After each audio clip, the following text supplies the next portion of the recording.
Good day po sa inyo lahat. Ako nga pala si Mr. Rick Bernardo. Welcome na naman po sa aking YouTube channel. Muli po maraming salamat po sa lahat po na nag-like, nag-share, nag-comment at nag-subscribe sa aking channel at patuloy po na nanonood ng lahat ng video ng aking ginagawa. Ngayong araw po na to, napakaganda ng ating pag-uusapan. Tayo po ay mag-aaral ng basic electronics, especially sa pagdi-design at pag-layout ng ating PCB. So, ang gagawin po natin ngayon ay full wave power supply. Kung ready na kayo, pupunta na ako sa ating whiteboard at panoorin nyo to. So, full wave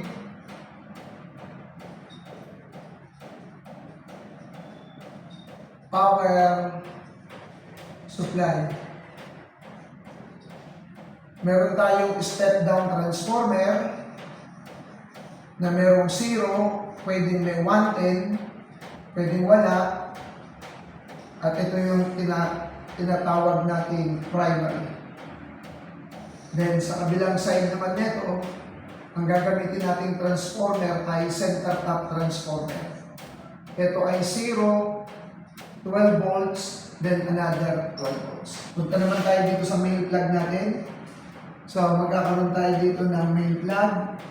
Magkakaroon tayo dito ng fuse, magkakaroon tayo ng switch, at of course, kukonnection na natin dito ng neon bulb. Usually, ito yung indicator na ginagamit ko. Pag sinabing neon bulb, dapat ito ay 220 volts. Kasi ito yung line 1, ito yung line 2, ito yung tinatawag nating male plug. Then, meron tayong switch, meron tayong fuse. Then, of course, yung ating secondary ng ating transformer. O-connection na natin dito ng dalawang rectifier diode.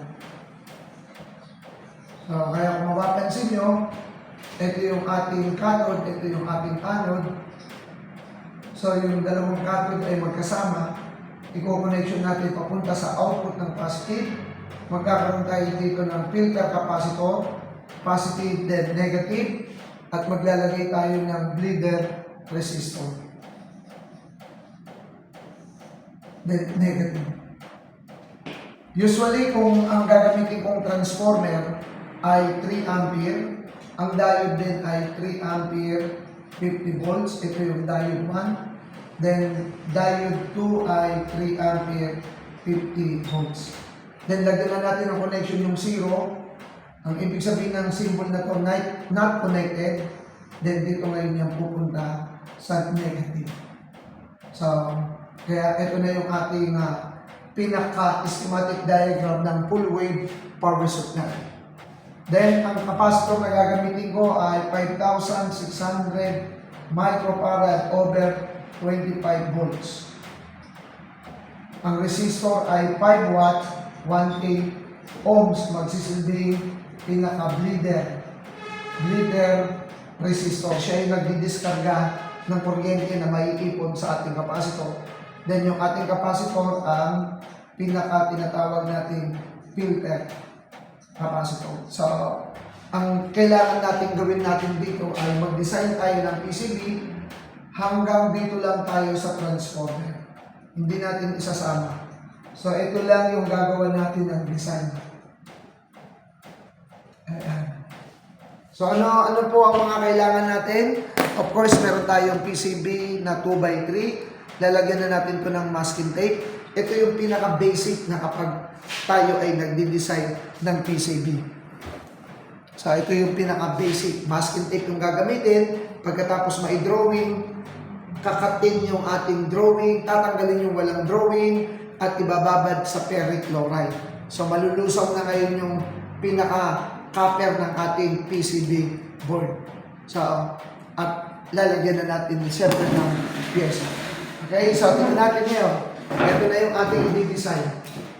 Ang gusto kong mangyari sa ating PCB ay magkakaroon to ng 3 butas na bubutasin natin at dyan ihihinang ang secondary ng transformer. 0, 12 volts, then 12 volts. Ito na yung gagawin natin. At ang diode natin ay dito natin ilalagay. According sa diagram, ganun din yung ating gagawin. At dito ngayon yung capacitor, positive, negative, at dito naman natin ilalagay yung ating resistor. Sundan lang natin. Then output ng positive, output ng negative. According sa diagram, yung 12 volts sa diode 1 nakakonekta sa ating anode. Yung diode 2, doon naman sa kababa ng another 12 volts. Pagsasamahin yung dalawang cathode, magkasama to. Then pupunta ngayon ang capacitor. Tignan natin yung diagram. Then pupunta ngayon sa ating resistor. Papunta ngayon sa ating output ng positive. So magiging DC voltage na yung output natin. Then i-connection na natin yung negative at isang resistor. According sa diagram natin, sundan lang natin to. Then paano natin idadaan yung zero? Kung maalala nyo dun sa part 1 ng halfway power supply, kaya dapat mabalikan nyo rin yung part 1, yung ating halfway power supply. Dinodrawing lang natin dito sa harapan ng PCB board natin na nilagyan na natin to ng masking tape, pero ang pyesa ay dun sa likuran natin ilalagay. Huwag nyo kakalimutan, drawing lang po to. Ang pyesa ay nasa likuran ng PCB board. Ang ibig sabihin ng PCB, printed circuit board. So, saan natin ngayon padadaanin? Ang symbol na to ay not connected. So, ibig sabihin, dahil wala naman itong pyesa, kakatin natin mamaya ng cutter blade yan, sasagasaan natin yung ating pyesa. Dahil yung pyesa ay nasa likuran ng ating PCB. So, ayun ang kalalabasan. So, nagawa na natin yung pinaka-design, i-layout natin, kukuha tayo ng cutter blade, ikakat natin yan, cut,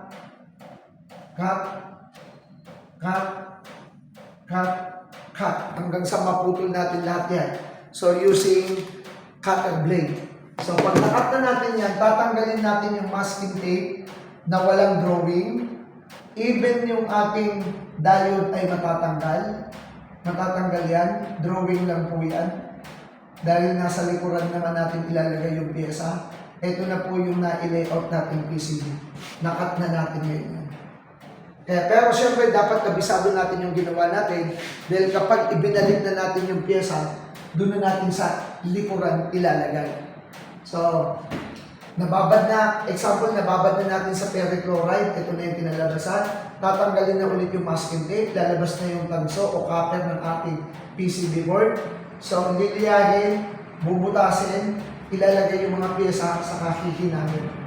So, pag nalinga, apply natin ng 2 hanggang 3 pahid na natural varnish para nang sa ganun ay manatiling malinis yung ating PCB board. So, nakat na natin, nakat na, ikabit yung pyesa, pero ito ay nasa likuran. Ganyan po ang paggawa ng ating PCB. Dapat magkabisado natin kung ano ang bend lang po ng ating mga pyesa, katulad ng diode, ay ganyan lang. Kaya ito yung pinaka-butas. Huwag masyadong mahaba. So, kapag capacitor naman, eksakto lang dun sa paa. Huwag masyadong nakabukaka yung terminal ng ating capacitor. Ayun. Pwede naman yung diode ay patayo. Ay ganun natin. Ayan. Yung ating capacitor. Yung ating resistor na 5 watts. So, ganun lang ang paggabi. Patulad na ito, masyadong nakabukaka yung terminal. So, ilagay lang natin ng extension. I-drawing natin ito pag ganun. Ayan. So, ganyan lang po ang ating gagawin. Ito na ngayon yung ating capacitor, positive saka negative. So, ayan po yung ating pag-design ng ating full wave power supply. So muli po, maraming salamat sa inyong lahat. Mag-ingat po tayo lagi-lagi. Salamat ulit sa inyong lahat.